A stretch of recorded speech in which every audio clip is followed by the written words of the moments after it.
En Radio Portales de Valparaíso presentamos Revelando.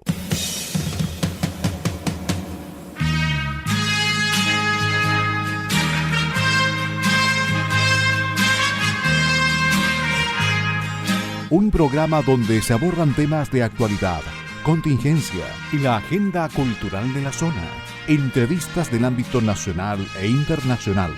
Revelando es presentado y auspiciado por ASOFAR AG, Asociación de Oficiales de la Armada de Chile en Retiro, Asociación Gremial. Con ustedes, Revelando en Radio Portales de Valparaíso.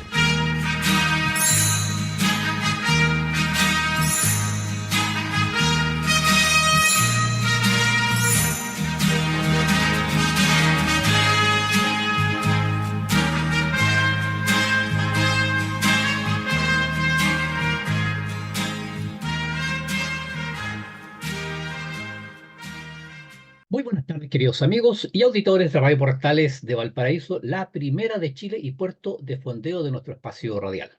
Hoy, viernes 5 de enero de 2024, estamos dando inicio a un nuevo programa de Revelando que nos acompaña de lunes a viernes de 6 a 7 de la tarde y, como de costumbre, el día viernes dedicado al movimiento chileno de corazón.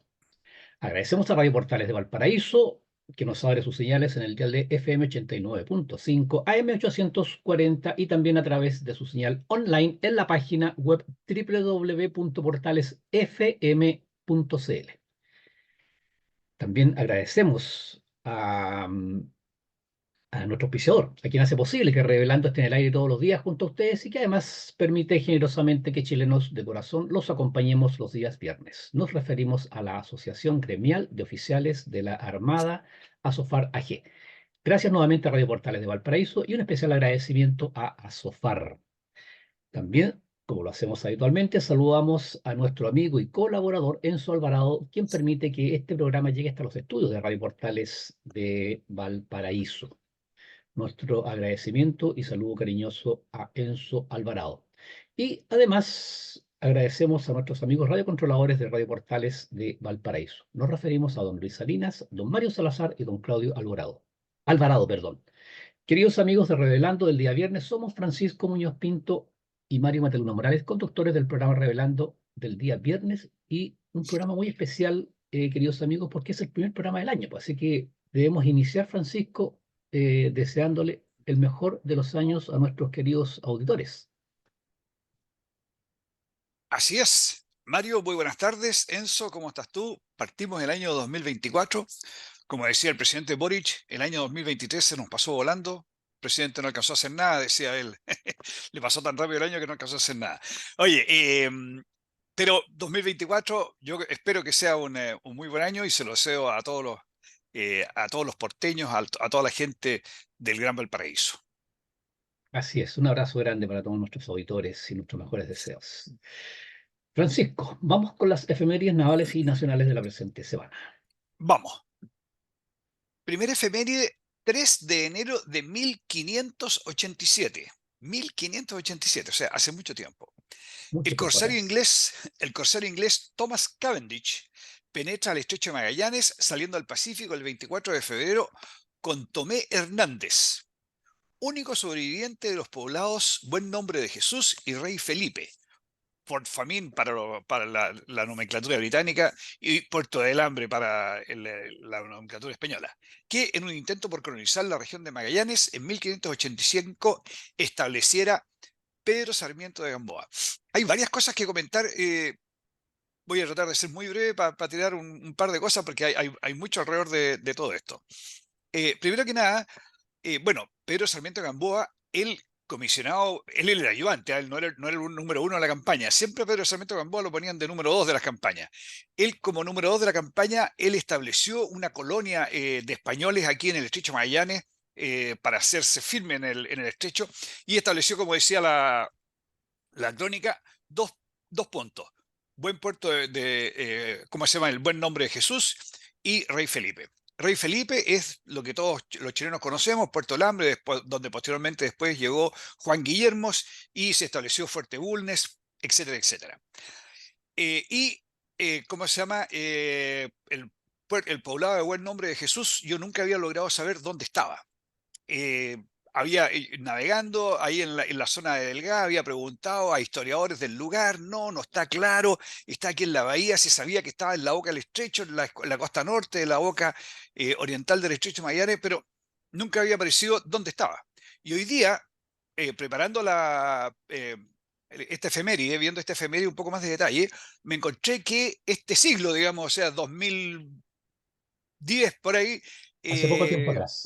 hace poco tiempo atrás, un grupo de argentinos encontraron el lugar.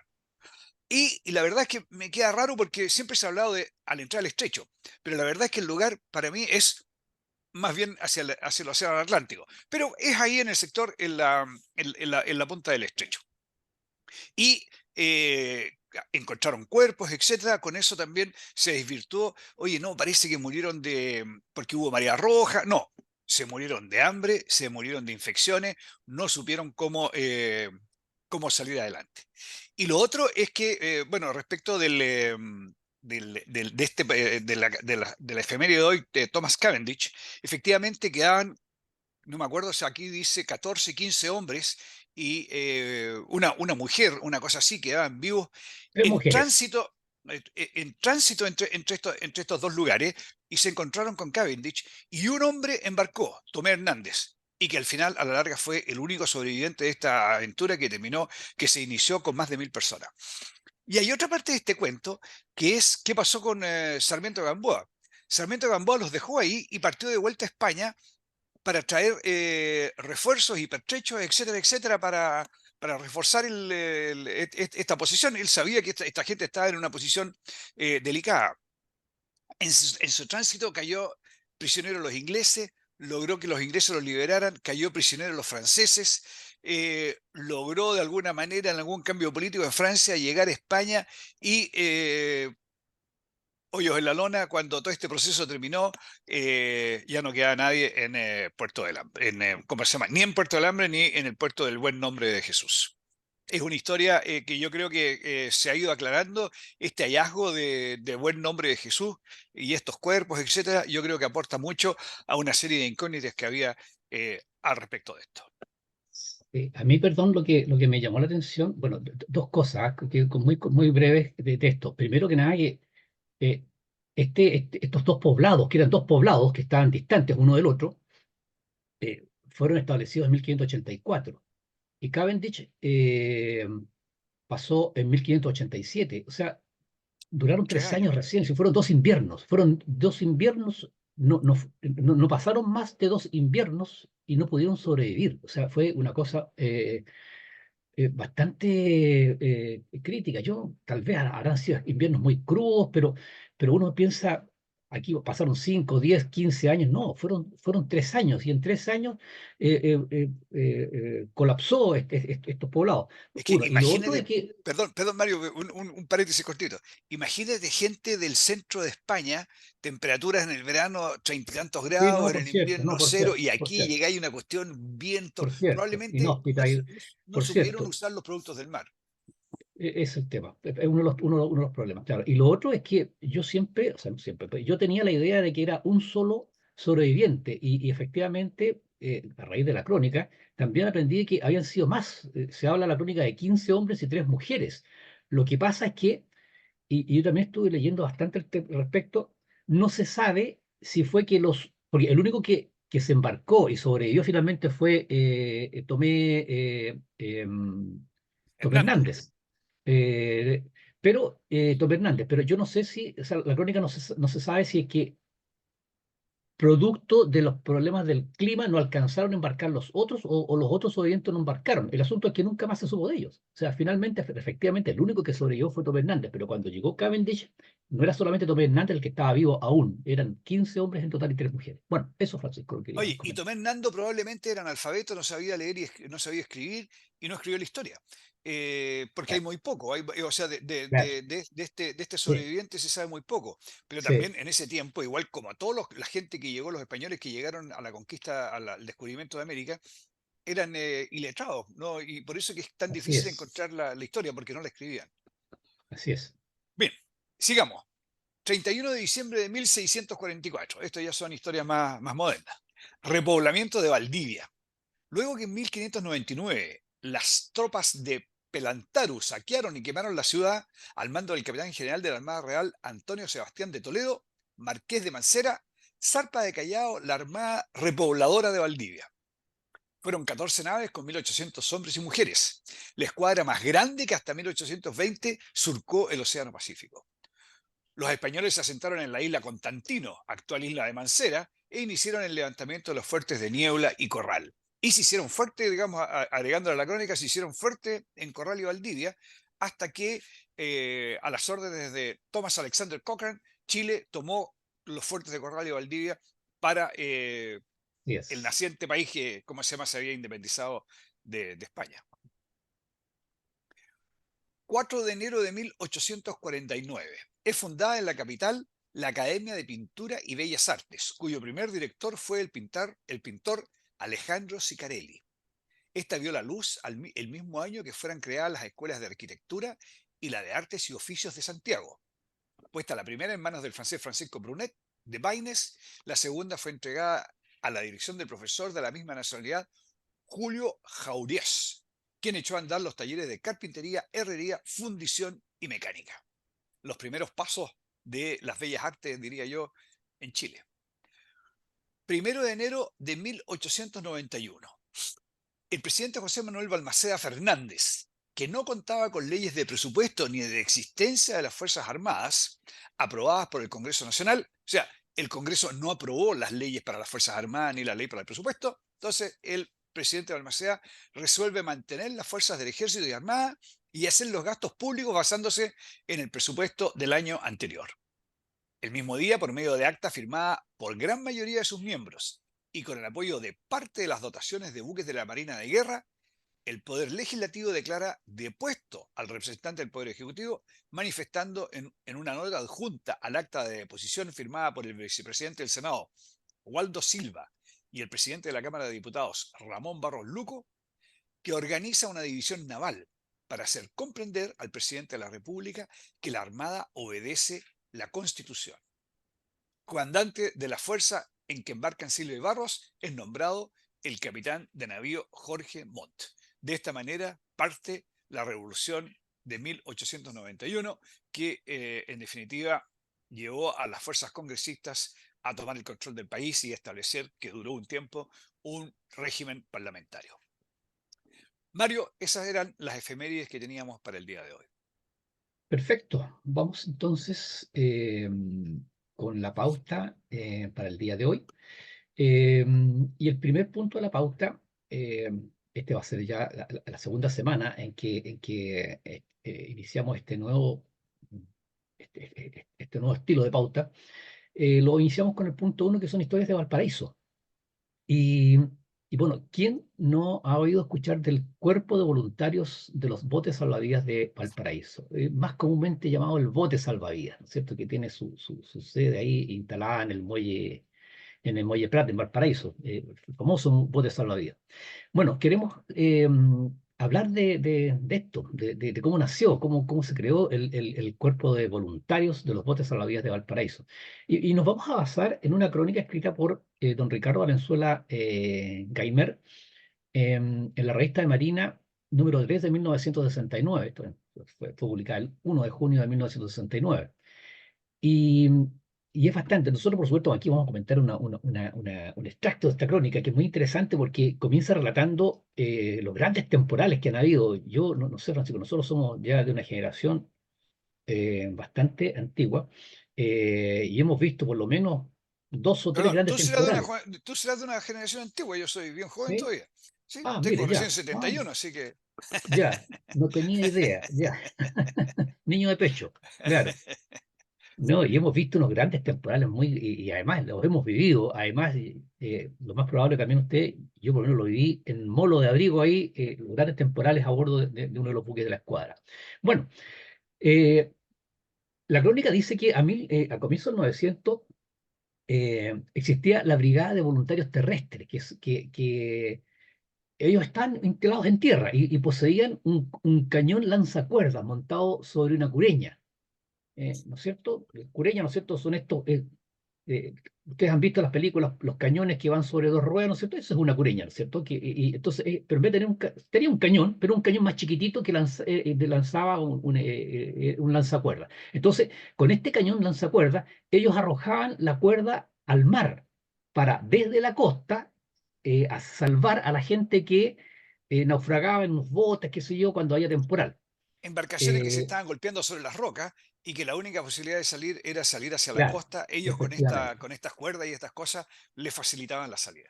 Efectivamente. Y esto, por supuesto, estamos hablando dentro del temporal, la lluvia, la tormenta, el viento, los escombros, no sé, las maderas que volaban y todo lo demás. O sea, estamos hablando, imagínense el espectáculo, o sea, imagínense la situación con un fuerte temporal de los clásicos de Valparaíso. Bueno, y ese era, existía por una parte ese elemento. Y por otra parte estaba otro elemento que era un bote de 6 remeros que dependía de la gobernación marítima, que mandaba la crónica ahora del patrón Castillo, que era un viejo lobo de mar, dice la crónica, contratado por la gobernación marítima.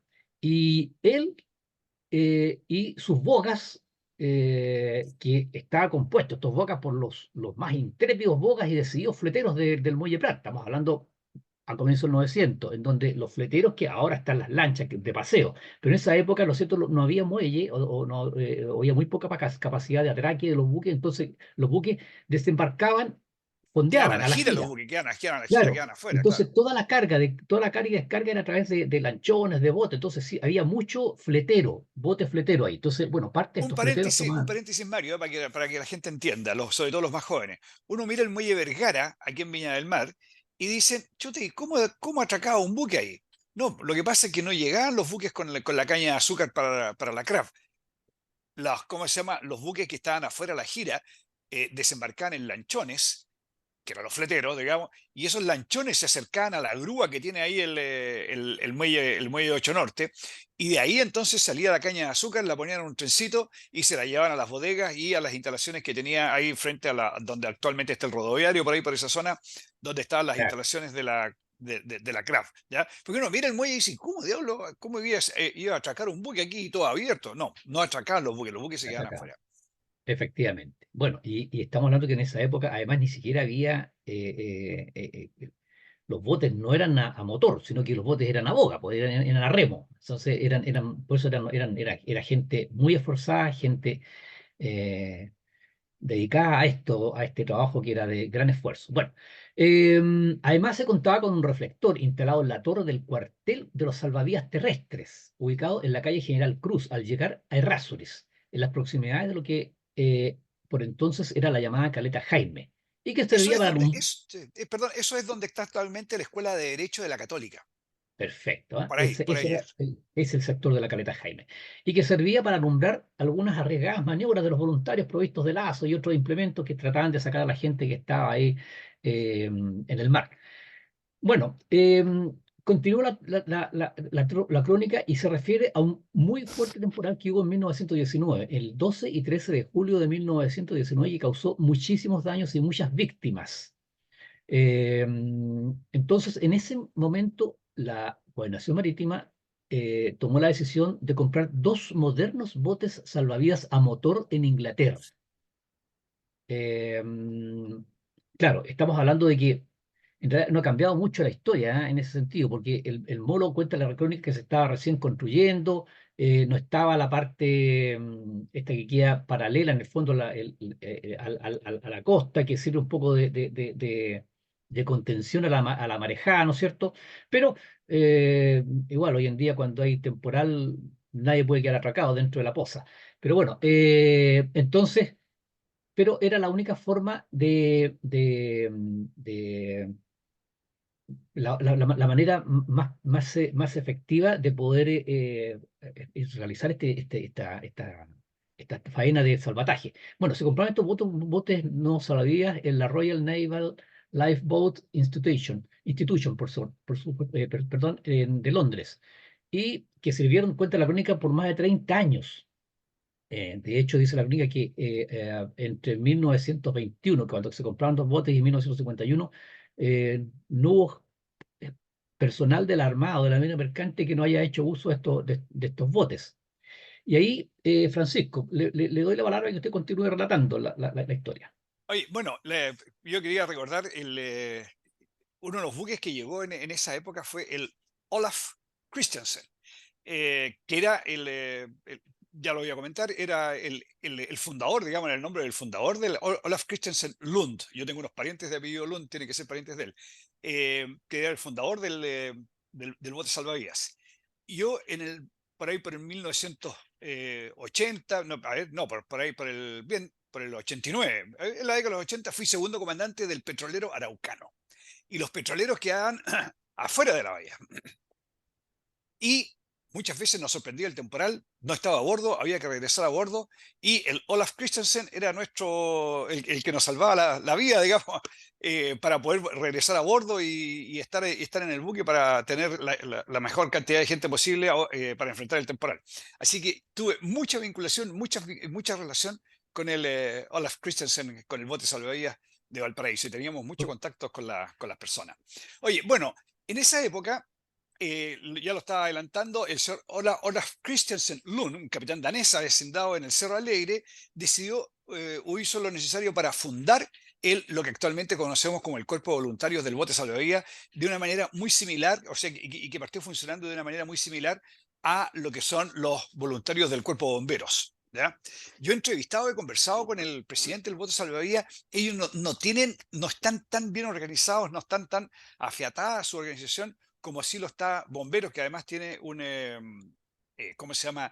Tiene cobertura a lo largo de todo el país. Nacional, Pero claro. a partir de este sistema de voluntarios, los jóvenes que tenían espíritu marinero, algunos más ganas ¿cómo se llama?, que conocimiento, se presentaron de voluntarios, se embarcaron y partieron funcionando en este bote salvavidas, que era cuando todo el mundo se estaba recogiendo porque venía el temporal, el bote salvavidas era el que lo veíamos en la bahía del Paraíso, que estaba saliendo a la mar. Eh, el bote salvavidas ha ido evolucionando. Este Olaf Christensen ya está de baja. Hoy día tienen embarcaciones mucho más modernas, tienen botes de goma tipo Zodiac, que para algunas operaciones son más adecuados que este Olaf Christensen, que era una cosa gigantesca, pesada. Era macanúa, pero era muy pesada. Y tienen una embarcación cubierta también que tiene capacidad para vararse en la playa, es de todo tiempo, y la verdad es que cumplen de una manera fantástica todo lo que tienen que hacer. Eh, hay una cosa también que ha cambiado, y que ha cambiado mucho, que es la predicción meteorológica. Hasta 20, 30 años atrás, a uno lo sorprendía el temporal. Hoy día ya no sorprende los temporales, uno sabe cuándo el temporal viene, y de hecho uno mira, cuando viene un temporal de estos temporales fuertes y se sabe cuál es la intensidad que va a tener, los buques de la escuadra saltan el día antes. Ya es raro que a un buque lo sorprenda. Y por lo tanto, la dependencia del bote salvavidas ha disminuido un poco. No voy a decir que ha disminuido totalmente, pero ha disminuido un poco. ¿Ya? Pero igual siempre hay buques que quedan afuera, siempre hay embarcaciones que zozobran, siempre hay gente en las rocas, siempre hay una labor que desarrollar, y la verdad es que el bote salvavidas hace una labor extraordinaria aquí en la ciudad de Valparaíso. Han habido réplicas en otras ciudades, en otros puertos de Chile, pero el bote salvavidas de Valparaíso es una organización tremendamente emblemática. Sí, yo solamente quería comentar, pasa que usted lo mencionó, Francisco, eh, que este señor, don Olaf Christiansen Lund, no sé si está bien Lund, pronunciado, Lund, Lund, así tal cual. Lund, de la forma ya de pronunciarlo, que era un capitán danés, avecindado en el Cerro Alegre. Él inició en 1924, estamos hablando que en 1921 se compraron los primeros dos botes a motor. En 1924 él tuvo la iniciativa y ahí realizó las gestiones con la Gobernación Marítima para crear este cuerpo de voluntarios, y finalmente el 15 de abril de 1925 se materializa la iniciativa de Olaf Christiansen, fundándose lo que hoy conocemos como el Cuerpo de Voluntarios de los Botes Salvavidas de Valparaíso.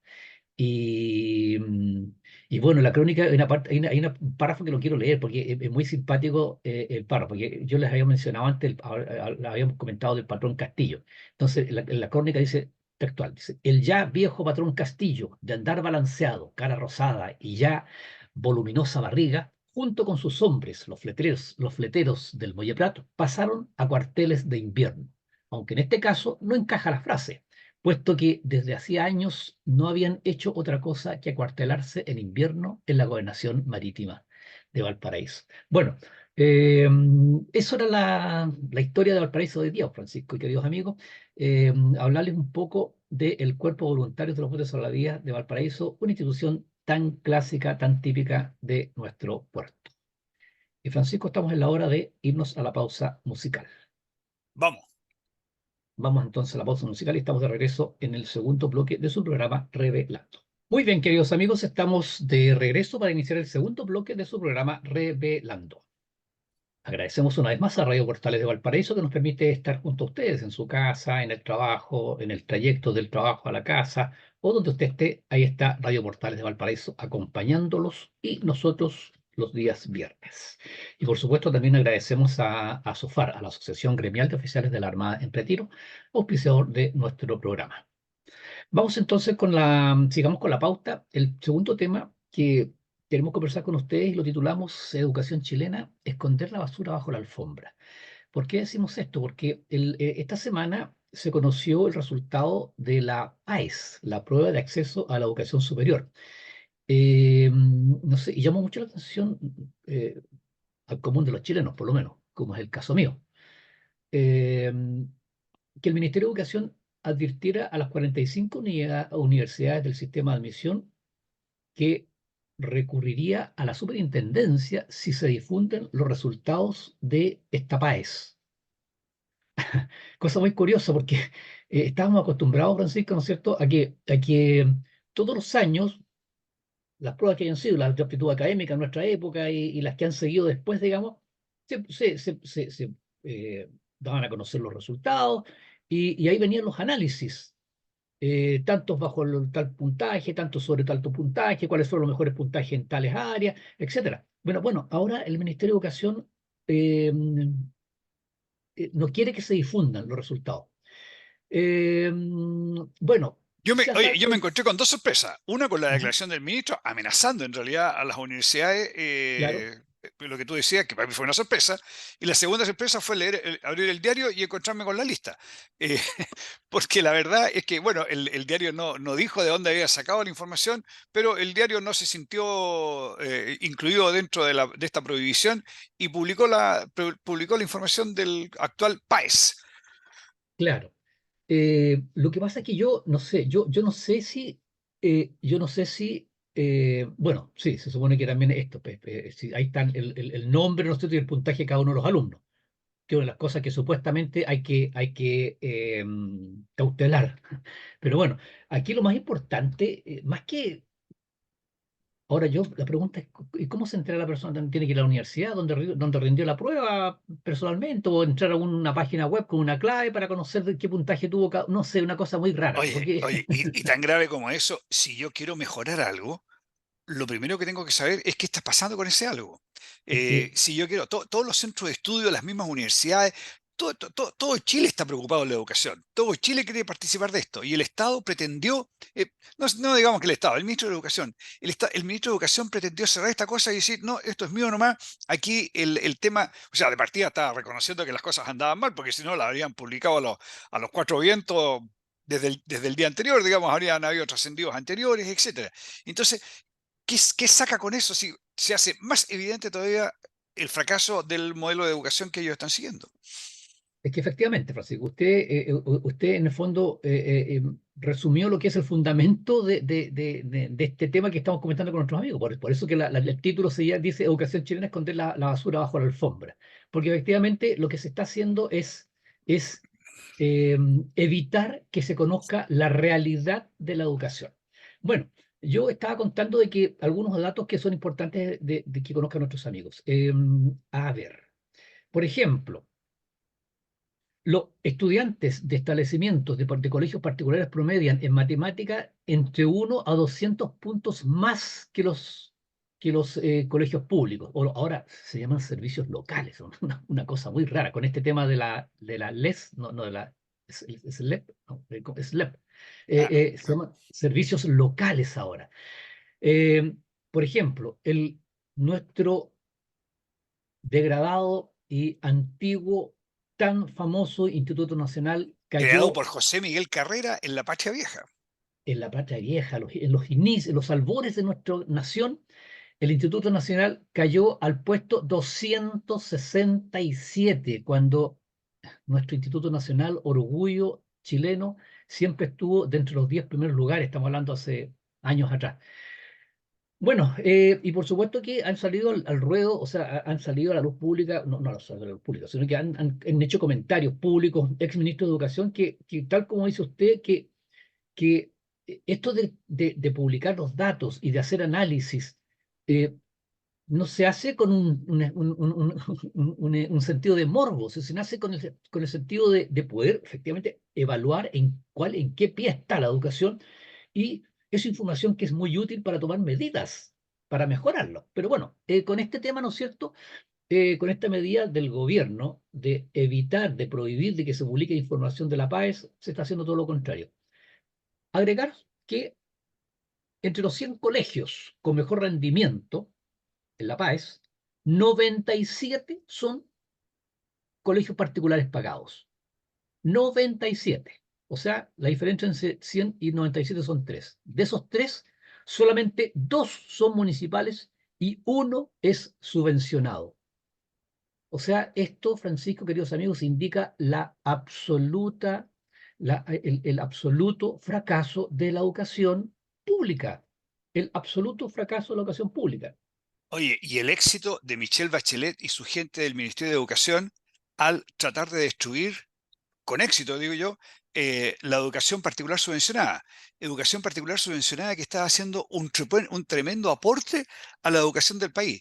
En un momento entre la educación particular y educación subvencionada, ya estaban cubriendo, y creciendo, estaban cubriendo alrededor del 60%, yo Así recuerdo es, más o menos los números que tengo en la así cabeza, es. y estaban cubriendo alrededor del 60% de la educación con educación de buena calidad. Bueno, el segundo gobierno de Michelle Bachelet lo que hizo fue intentar, y tuvo éxito desgraciadamente, aplastar a la educación subvencionada. Ahora, no Así entiendo, es. o sea, sí, sí entiendo, entiendo por qué no aplastan a la educación particular, porque ellos también necesitan la educación particular, porque ellos quieren mandar a sus hijos a la educación particular, porque saben que esa es la Claro, educación que saca a la claro, gente adelante. Esto claro. que haya una brecha tan grande entre la educación particular, la educación pública y la educación particular subvencionada, son pésimas, muy malas noticias. Aquí en Chile ya se había llegado a consenso, diría yo, en la clase política, que la mejor política de movilidad social, la mejor forma de lograr la movilidad social en el país era una buena política educacional. ¿A qué nos referimos para el que no conozca el término de movilidad social? ¿Cómo hacemos para lograr que una persona que nace pobre, no por el solo hecho de haber nacido pobre, tenga que morir pobre? ¿Cómo Claro, hacemos para que una persona que nazca claro. pobre se le dé a esa persona la oportunidad para salir adelante? ¿Y cuál era la Claro. forma había consenso? Que la forma de darle la oportunidad de salir adelante era con un mejor modelo de educación. Bueno, eso fracasó. Y la brecha entre ricos y pobres desgraciadamente está aumentando. O sea, esta es una muy mala noticia para el desarrollo social y para todas las cosas que los chilenos bien nacidos quieren lograr. Y para terminar ese tema en la Perdón, viaja, perdón, Mario, y por otro lado, se había hecho mucho por los liceos emblemáticos. Y como había dicho también por la educación particular subvencionada, lo enterraron, los liceos emblemáticos que tú lo decías, el Instituto Nacional, el Barros Arana, están enterrados. no, El Augusto lo Dalmar destruyeron, lo están tratando de enterrar y yo creo que desgraciadamente lo van destruyeron. a tener éxito. No, Resultado de todo esto, un tremendo frenazo a la movilidad lo, social. lo Oye, y lo otro, Mario, destruyeron. para terminar, perdón. Cambiarle nombre, porque partimos cuando nosotros éramos jóvenes, se daba la prueba de aptitud académica. No, es mala, le vamos a cambiar de nombre. La prueba de selección universitaria. No, es mala la prueba de selección universitaria. El PAES. Si cambiándole los nombres, no tiene ningún, o sea, no se logra nada. Lo que hay que hacer es cambiar la educación. Mejores profesores, mejores aulas. A los jóvenes cambiarles las prioridades y hacerles entender que la movilidad social se logra en la educación, partir con la educación prebásica, la sala cuna, etcétera, etcétera. Si cambiar la PAA, la PSO, la P no sé cuánto, no sirve para nada. Y eso es lo único que se ha hecho, cambiar nombre. Ya, Francisco, lo que yo quiero comentar, porque se nos está pasando muy rápido el tiempo y tenemos otros temas importantes que tocar, que lo curioso y para mí lo escandaloso es la respuesta que da en una entrevista antes de ayer del ministro de Educación, el señor Cataldo. Dice lo siguiente textualmente, y dice, sin duda, esta situación de los liceos emblemáticos que tienen diferencias, y es evidente que es así, porque si uno mira el caso de algunos liceos emblemáticos, que antes de la ley de inclusión tenían un 30% de estudiantes vulnerables, hoy día esa cifra se eleva al sobre 60%. Lo que quiere decir es que se ha democratizado el acceso y evidentemente hay un cambio en el comportamiento de los resultados, lo cual tenemos que trabajar y apoyar.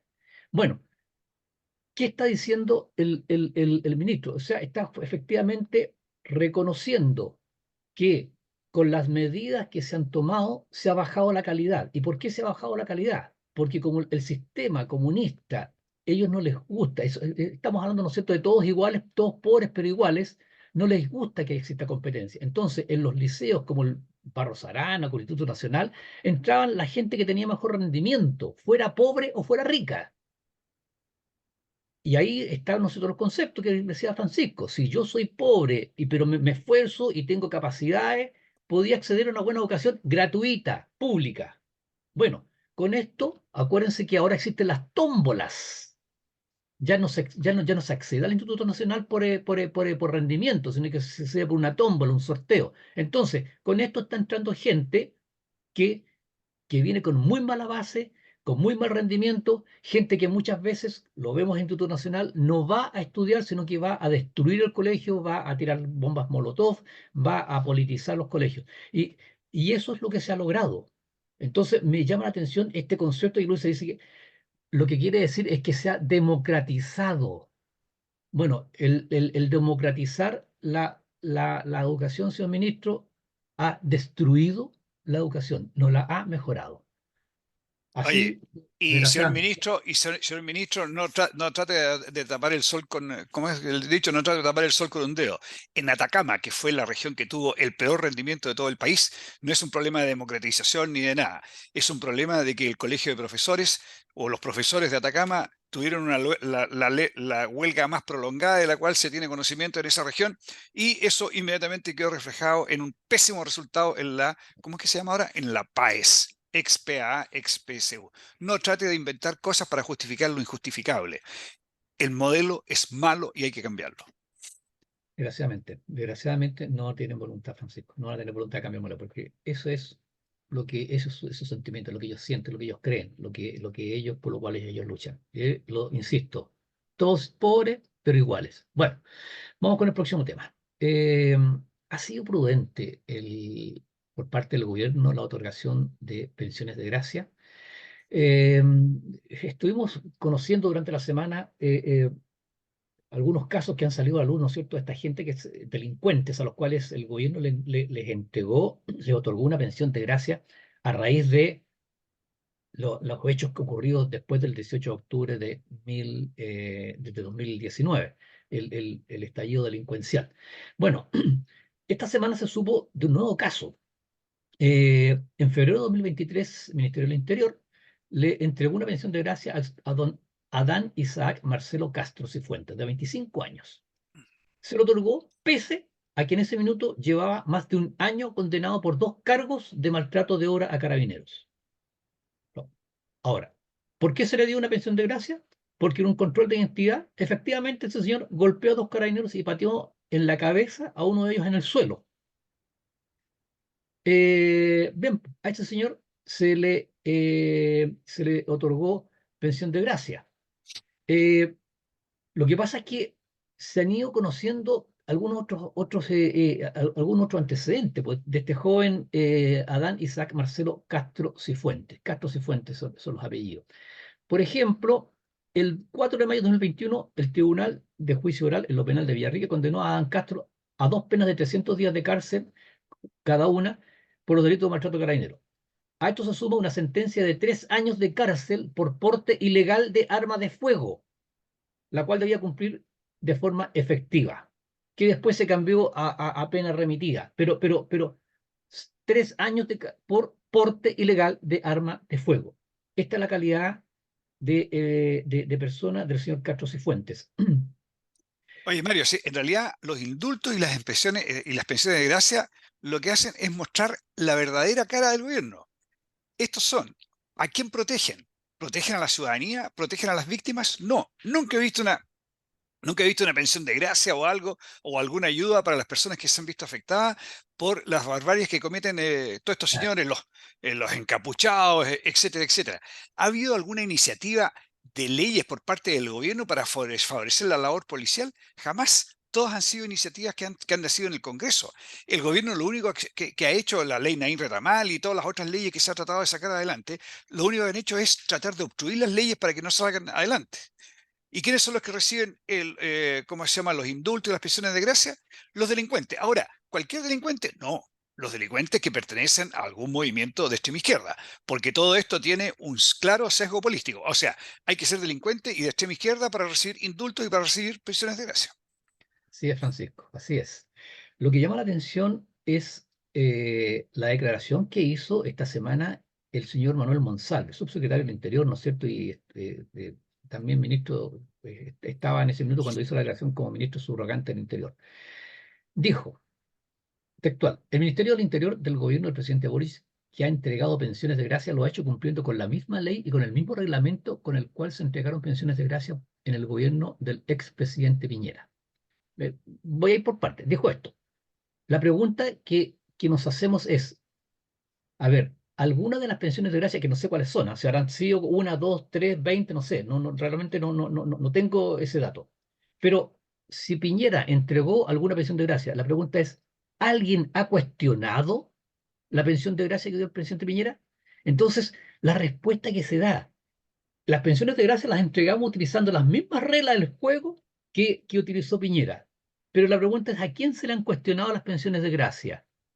A, se la han cuestionado a las que ha entregado el presidente Boric, porque él ha entregado pensiones de gracia a delincuentes, derechos, digámoslo con todas sus letras. Entonces, eso. Y la segunda parte, Francisco, es que dijo el señor Monsalve, a la vista de los hechos, hemos dicho a la opinión pública que el 5 de enero se van a ingresar dos indicaciones a mociones parlamentarias. Una la primera es que cuando se entreguen pensiones de gracia, la ley establezca la obligación de la autoridad política de tener a la vista los antecedentes penales del beneficiario. Y la segunda es, no lo encuentro acá. Hacerlo reversible. Esa es la otra, perdón. Sí, ya lo tenía más abajo. Sí, sí. Y lo otro de que cuando se ingresen se entreguen pensiones de gracia también se pueda revertir esta medida, este beneficio. Eh, la pregunta ¿sabe que es tragicómico, Francisco? Uno no sabe si llorar o reír. ¿Por qué tiene que haber una ley que le diga al gobierno que debe verificar los antecedentes penales del beneficiario antes de otorgar la condición? ¿Por qué? ¿Acaso el gobierno no lo puede hacer por propia iniciativa, por una cosa una cosa de sentido común? Claro. Oye, y además que ellos saben perfectamente que a todas las personas que han beneficiado son delincuentes. Ellos saben que todos tienen malos antecedentes. ¿Por qué en vez de estar preocupados de estar dando pensiones de gracia, por qué no se preocupan de iniciativas legales que permitan, por ejemplo, parar la famosa puerta giratoria? Todas las personas que detienen los carabineros llegan se llega a revisar los antecedentes y todos han tenido detenciones anteriores. Claro. Todo. Entonces, hagamos leyes buenas que permitan salir Bueno, adelante y no andemos bueno, tratando de escudarnos y hacer pensiones de gracia, que en el fondo lo que decíamos recién es la verdadera cara de ellos y tratar de ocultarlo diciendo, no, es que la ley lo permitía, no, es que la ley no nos exigía fijarnos en los antecedentes penales. Ellos quieren eh, favorecer a los sí, delincuentes y punto. Francisco, ¿sabes lo que pasa? Que uno mira a esta gente, a estas autoridades, y yo, ¿sabes? No sé, trato de ponerme la cabeza. Las respuestas, las explicaciones que dan, se imagina que ellos dicen, vamos a dar esto porque la gente es tonta, la gente es estúpida, la gente se va a tragar lo que yo estoy hablando. Discúlpeme, habrá alguien que no se lo trague, sino que lo acepta porque es parte de la ideología, que comparte la misma ideología con el ministro. Pero el común de los chilenos no somos tontos, no somos estúpidos. Entendemos de que no es necesario que exista una ley que obligue a la autoridad a verificar los antecedentes penales de una persona antes de la presión de gracia para que el gobierno lo haga. Pero bueno, es lo que hay. Eh, Yo siempre me imagino que en sus reuniones de coordinación, cuando está la ministra Vallejo, está el subsecretario Monsalves, la misma ministra del Interior, etcétera, yo pienso, deben decir, oye, di cualquier cosa o si la gente no entiende nada. Di algo que suene sí, bonito y ahí salimos, ahí sí, salvamos. sí. Sí, bueno, la extrema izquierda sí, pues es de frases, es de eslóganes, de cosas muy elaboradas por un publicista, por un experto en comunicaciones. Ya, Claro. vamos con el último tema antes que se nos acabe el programa, Francisco. Ley humanitaria para adultos, para mayores de edad. Eh, este martes, la Comisión de Derechos Humanos del Senado aprobó el proyecto de ley que regula penas alternativas para reclusos privados de libertad con enfermedades terminales, deterioro físico grave o que hayan alcanzado una determinada edad. Puntualmente, Francisco, y básicamente por eso se habla se ha hecho común de un proyecto de ley para permitir penas alternativas a mayores de 70 años, porque plantea este proyecto de ley de que los hombres cuando cumplan 70 años y las mujeres cuando cumplan 65 años de edad podrían tener acceso a este beneficio. Además de aquellas que tengan enfermedades terminales, deterioro físico grave, o que hayan, bueno, o enfermedades terminales o deterioro físico grave. Eh, a nuestro entender es una muy buena noticia, es una muy buena noticia. ¿Cuál es el propósito de tener a un viejo que está incapacitado, a veces está con serios problemas, con un cáncer terminal? ¿Cuál es el propósito de tenerlo en la cárcel? O que está con un Alzheimer, o que está con una enfermedad que requiere apoyo permanente y que adentro de la cárcel no lo tiene y medianamente se lo dan por cuestiones humanitarias, por algún otro recluso que está adentro. Entonces, y a eso sumémosle, Francisco, que las cárceles sabemos que están sobrepobladas, están atestadas de gente. Entonces, creemos que es una muy buena medida. Aparte de que es humanitaria, es una cosa también de sentido común, es práctico. O sea, bueno, en la medida que esta gente se puede ir a cumplir esta pena alternativa, porque no se va a ir de libertad, ellos se van a cumplir, van a continuar con su pena en el domicilio. Pero liberan un cupo en las cárceles que están tan sobrepobladas, ¿no le parece? No, y tener gente que esté muriendo en la cárcel que asistía por el resto de los. Si es que en la cárcel hay humanidad, terminan asistidos por el resto de los reos que están, que son sus compañeros de celda, que comparten Claro. con ellos. La verdad es tremendamente inhumano. Pero yo, desgraciadamente, a esta moción parlamentaria le veo poco futuro, le veo pocas posibilidades. Por una razón muy sencilla. Podría llegar a favorecer a militares presos políticos. ¿Ya? Y ahí cuando hablamos de los militares presos políticos, ahí el lema es, esto de las frases, etcétera, el lema es ni perdón ni olvido. Cuando se trata de guerrilleros, etcétera, etcétera, la frase es hay que dar vuelta a la Delincuentes. página. La forma del reencuentro es dando la vuelta a la página, es dando vuelta a la página. Cuando se trata de los militares presos políticos, el lema es ni perdón ni olvido.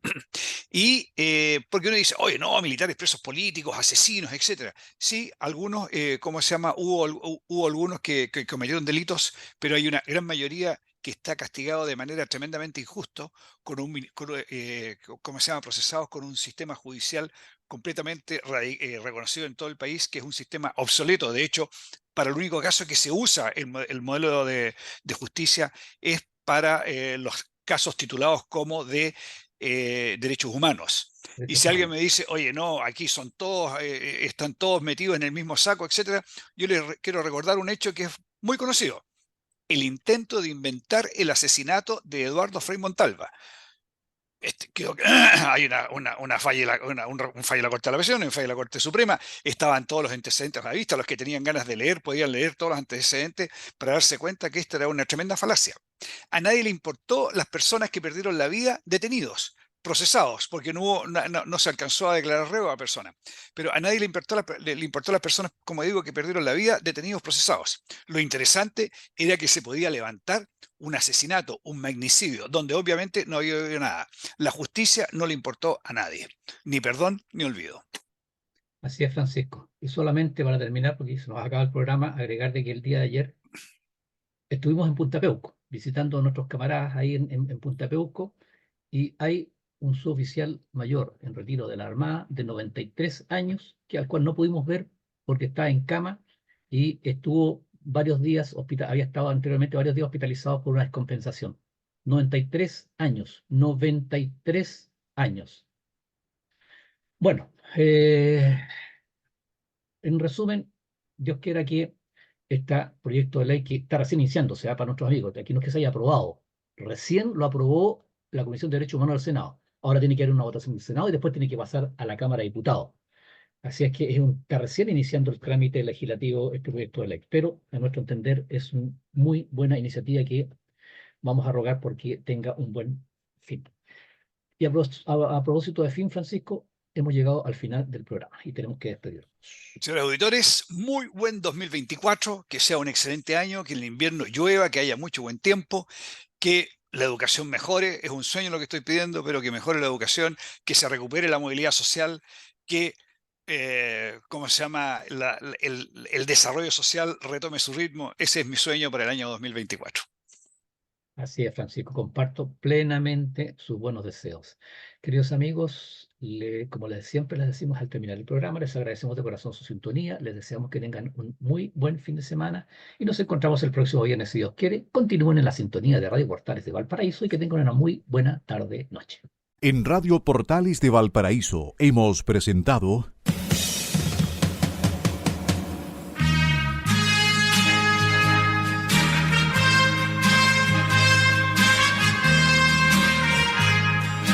Revelando, un programa donde se abordan temas de actualidad, contingencia, entrevistas del ámbito nacional e internacional. Revelando es presentado y auspiciado por Asofar AG, Asociación de Oficiales de la Armada de Chile en Retiro, Asociación Gremial. Sintonícenos en un próximo programa. Buenas tardes.